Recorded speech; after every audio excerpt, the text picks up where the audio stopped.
Maraknya isu beras premium yang diduga dioplos memicu kekhawatiran warga Palembang. Sejumlah ibu rumah tangga mulai meragukan kualitas beras yang beredar di pasar dan memilih beras langsung dari petani sebagai alternatif.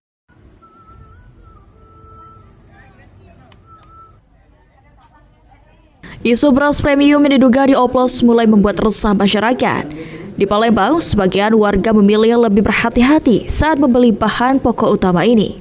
Kasus dugaan oplosan beras yang melibatkan ratusan merek dan produsen besar membuat konsumen makin waspada. Sebagian warga kini beralih ke beras lokal dari petani seperti dari Jalur dan Belitang yang dianggap lebih murni dan terpercaya. Itu cepat basi. Beda dari yang biasanya, dan enak. Yuk, kita masih percaya tak yuk dengan beras premium yang dijual di pasar sekarang yuk?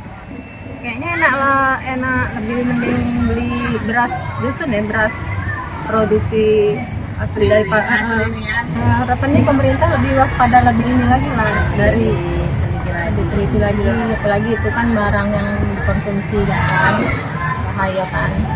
Ya kalau yang masih bagus kita percaya, kalau yang tidak bagus ya kita tidak percaya lagi. Ada nggak kita rasa khawatir waktu pas masak buat keluarga takut berasnya tidak aman? Ada juga rasanya khawatir juga ada. Ya sebenarnya ya ada kekhawatiran, tapi ya mana lagi kita membutuhkan masalah bahan pokok ini, jadi terpaksa kita beli adanya itu.